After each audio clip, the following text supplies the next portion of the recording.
You're listening to The Money Hour with your host, Tina Mitchell, on Alternative Talk, AM 1150. Now, back to the show with local mortgage and finance expert, Tina Mitchell. Welcome back to The Money Hour with your host and mortgage expert, Tina Mitchell, right here on 1150 AM KKNW, the Saturday, October 28th show. I am committed to providing you knowledge needed to be successful in every area regarding your finances. Knowledge is power, and that's what you'll receive from listening to my show. If you're hearing my show at a different time or day, you are listening to a rebroadcast, but you can always call into the show at 1-855-400-1150. Again, that's 1-855-400-1150, or just go online at themoneyhour.com. And in studio right now, my first guest, Devi Adea, spiritual entrepreneur, podcasting on purpose. Devi, it's so exciting because you had me on your show. Thank you very much for that. And now we get to have a little exchange and have you in studio here with me, and just really excited.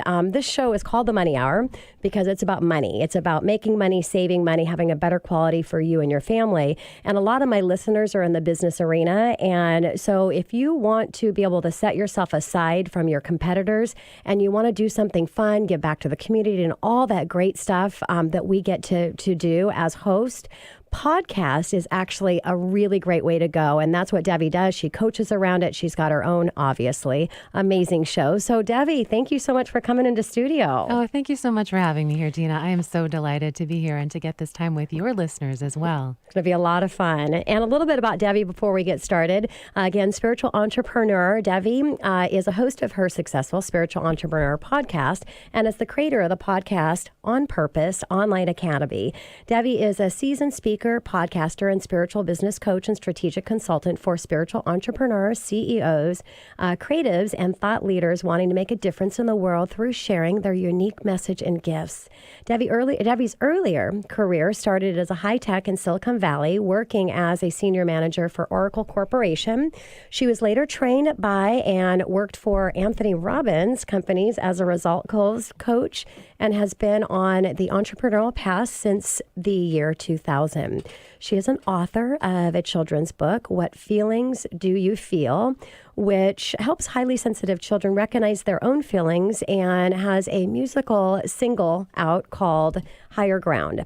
Devi is passionate about helping you to utilize your unique signature talents to create a business and lifestyle that you love and serve humanity with the voice of your soul. Makes me want to just tear up a little bit, Devi. That is just a beautiful bio. And, you know, I know you as a person, and you're a beautiful person, and you're here in Seattle, came all of this way. I'm sure you had other things on your calendar outside of just the show here, but I'm very happy to have you live and face-to-face. So thanks again. So Devi, let's go ahead and start out. What do you mean when you say that you're passionate about helping people to serve humanity with the voice of their soul? Yeah, that's really my calling in life. I feel like each one of us comes here into this world, in this time, in this body, in this place, with a unique set of signature gifts that we've been given, and that humanity is really waiting for us to fully align with those gifts and own them and share them. And one of the things that I love to do is to help people to recognize those gifts and to fully express those gifts in a profitable business, in a podcast, from the stage, wherever it is that they're wanting to share that. So the voice of their soul really is the voice of their soul, that unique mix, that signature person that they're here to be.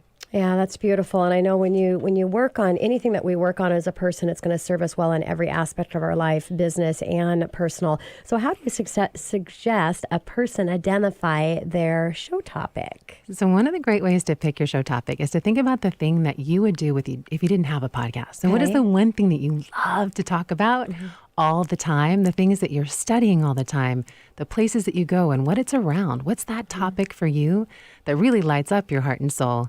And then turn that into a podcast. And ideally, if you're creating a business around that, that's going to make that a profitable venture for you over time. But it's also going to be something that just lights you up from the inside that you're really passionate about. So that's what I suggest, is find that one thing. You may have 5 if you're creative like me. You may have a handful. Books and songs and real estate, right? We have all these different things that we love. And just start with one, and the one that feels the most resonant with you, the one that really cost you the most? You can Love make a that. list of them and just pick that one and start there. And I think if you start with that one, everything else, because I know everything that you do as well as I do, and Morgan, our next guest, which is another close friend of both of ours, that we do one thing, but the one thing that we do is connected to everything that we do. So it seems like we do a bunch of stuff, but really it's all attached to our core.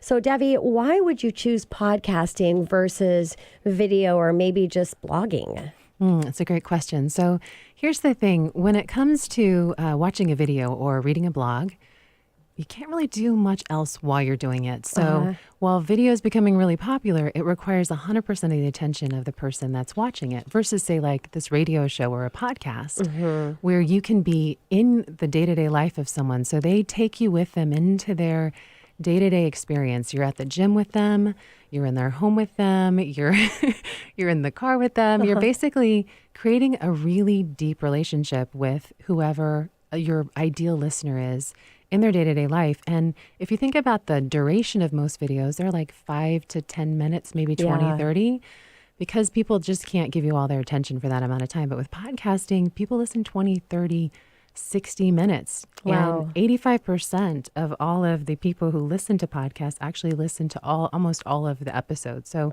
you're getting a lot of connected time with them. So it's a really great vehicle for delivering your message and sharing the voice of your soul. Love that. Well, I hope my hour show, people listen to my entire hour show. Who knows? But so Devi, what is one of the most favorite time savers? Because you know how I'm about time and productivity.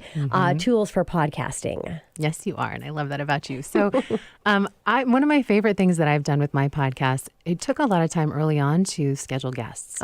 So I would find that I'd be going back and forth and getting the information and trying to get everyone calendared, or there might be a change. So what I did is I picked a day. That is the day that I do my recording. And I set a set time and I put an automated scheduler together. So I use Acuity Scheduling. I started off with Calendly. And so Acuity Scheduling, I basically created an automated link that I send out to my guests when they're going to schedule, and it asks for everything that I need for the show. It asks for their bio. It asks for their headshot. It asks for their Skype username, which is how I connect with them for the podcast. So I have all of that information in one place in my calendar. Love it. And the system handles it, and it's saved me hours every week. Yeah, and I think that's key, Devi. Thank you for sharing that. And anything that you're doing related to get efficient and put a system together so you don't have to worry about it, because I think that's probably one of the biggest concerns that people would have. It's like, well, first of all, just, oh my gosh, I'm going to do a podcast. But then, oh my gosh, all that stuff I have to do to have a podcast. But you can really set it up to where it's a one and done. So amazing. So what do you believe is the number one key success for a podcaster? The number one key that I would say to success in podcasting or business in general is consistency. Yeah. And when you make it a consistent every week, like if you're going to do a weekly show or if you do a monthly show, you set your time when you're going to be delivering your show and you show up because your listeners count on you. I'm sure that your listeners for this radio show love when your episodes are coming out and they count on you. And if one day they go, maybe they're having a rough week and they need some money support, right? They want to know that you're there. And that's true for podcasting too. The more consistent you are, the more successful you'll be in your podcast. And before you know it, you'll go from having 1, 2, 3 episodes. All of a sudden you'll have like 105 and you'll go, what? How did that happen? Yeah. So that's great advice. And when you talk about consistency, just as you'd mentioned before, you know, having that message and what is that message? So having a real core message that you're offering and who you are, making that as part of it so people get to know that part of you. So what is the number one mistake that you see people make when podcasting? I would say second. I'm sure there's a couple of them. Well, second, and not being consistent. I think, you know, consistency is a big thing on the success side and also on the not so successful side. The next thing that I would say is really important is outsourcing the parts of it that are not for you. So I'll watch people that go through my course and they will, you know, there's things that they're good at. Typically, if you want to do a podcast, it's because you're passionate about the topic and you love to interview and be in that conversation. It may not be your jam to go and do editing or to do recording or to level things, or it may not be your thing to write up show notes. So figuring out what your things are that you're so good at this, and I know you're really great at this, Tina, with your, you know, one time in your business and really focusing on those things. You know, you've been a great teacher of this in the world. And I think it's really important around your podcast. Pick those things you're great at. Pick those things that you're good at and outsource the rest, and that'll help you to be consistent over the long haul and stick with your show. Definitely really stay focused on your strengths and hiring out those weaknesses. Love that. So Devi, what are some of the ways that you can monetize a podcast? And should you have high expectations in monetizing that at the beginning, or, what are your thoughts there? You want to give yourself time because basically as you're monetizing your show, it's going to be growing with the number of listeners that you have. So the number of listens that you have, you can actually get sponsors. So with a podcast, very much like a radio show, we have the little breaks in the middle.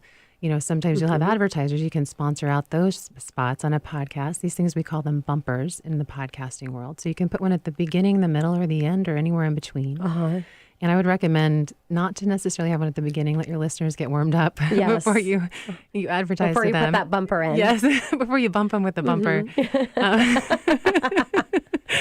And then, so you can actually you can give those to sponsors. You can sell them the spots. So. You'll see people say, $25 per 1,000 listens. Some people don't even follow the numbers that are in the industry, and they'll say, okay, $4,000 for this bumper. I've heard up to $35,000 for spots on their show if it's really like a niche show. So you can do that. You can have affiliate products that relate to the topic of your show. So you can create relationships with companies and become a power partner of theirs, and then receive a commission for referrals to them. You can do your own products or services or shows. You basically would use those bumpers to market your own, offerings for your company. Yes. And then make money from that. And you can also use it to build your list very strategically. If you're wanting to build a following around your business, you can build your list that way. And that would be offering something that's free of value to your clients. They're your listeners that will then eventually become your clients. Yes. And go ahead and just use those bumpers. That's a great way to monetize your show. Yes, got it. And the bumpers are great because you want to have that break anyways to kind of just break it and bring back in. So very important. So let's talk about music, Devi, because I would imagine that it has an important part of your show, picking the right music. And how do you find the music and being able to use that? Yeah, so one of the things that I hear a lot of from people who are starting out podcasting is, well, I'm not quite sure how to get music that I have the rights to. Yes. So you really need to make sure that you have the rights to the music that you're going to use on your show and that it's royalty free. And so there's a site that I use for my music for my show. It's called Melody Loops. And you can go on and you pay a one-time fee and you can download the music and then you put that in your show intro and outro. You can pick different types of music if you want to use maybe one in one part of your show or somewhere else. I use the same consistently throughout. And then there's also, you can go to Shutterstock, and if you click on their music section, I think it's shutterstock.com/music, they have some offerings there. But even if you just Google royalty-free music, and then purchase a loop that you will then create your bumper from. Yeah. And it's important to tie that in, the music that you're picking out, obviously, that's going to connect with the listeners that are going to be listening to the message in the show that you're going to be, having. I mean, I'm a warm and fuzzy person, but this is money hour. So there's no warm and fuzzy music going on in my show because it has to fit what I'm talking about. So, Devi, you talked a little bit about guests and, really setting up a plan and a system to make that easy. As you guys know, you go onto an online calendar and you just pick the show that works for you, and you can actually see the other guests that are going to be on and decide if that's a guest that's going to be one that you'd want to see that would be a fit for you. But what are some other tips in getting new guests and actually booking that calendar to make sure that you've got a full calendar? Great question. So here's the thing that I do personally. It's a little like pro tip for you. When you have a guest, so when I started off my show, I picked people that I knew that were in my own network, that had their own spiritual entrepreneur business that I thought was, really a great message to put out. And then at the end of recording with your guest, you just say to them, who do you know that is your number one or number two person, like your top one or two people that you think would be perfect for this show? And then you just wait and you let them tell you. And usually they have some great ideas for you. And they say, would you be willing to make an introduction? It's that simple. Yes. And then they will make the introduction typically through email. And if it's a good fit, those people, then you just send them your link, invite them to be on the show, and they get scheduled in. And then you want to make sure that you have enough, what we call in the can, right? So that it's sitting and ready to go for you. Enough recording so that you're not seeking one out that week, right? Yes, yeah. Don't want to be doing that. No. Yeah. So, hopefully you'll have 2 or 3 that are kind of set aside. You'll have pre-recorded and had edited. So, yeah. And one of the great things, obviously, about doing your own show is the credibility piece of it, but also being able to help people showcase their business. And another way with, guests is allowing your guest to use that as an opportunity in getting connected as well with other business professionals. So powerful stuff. So as I wrap up my time here with you, Devi, what would be one piece of advice that you'd want to leave with any of my listeners that are thinking about starting a podcast show?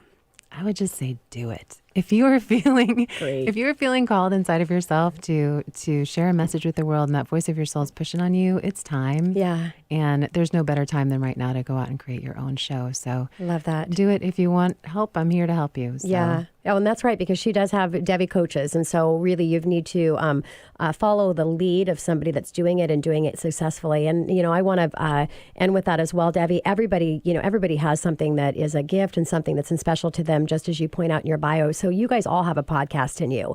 It's just getting over the fear maybe of doing it. And then just like Devi said, get out there and do it. So Devi, thank you so much for joining me in studio. It's just a pleasure to have a conversation with you. And I appreciate you so much. Thank you so much, Tina. I so appreciate you. You're amazing. Thank you. Coming up next in the Money Hour, Morgan Oakes with 7 Oaks, creating your maximum impact. Keys to clarity, courageous living, and inspired action right here on 1150 AM KKNW after this short break.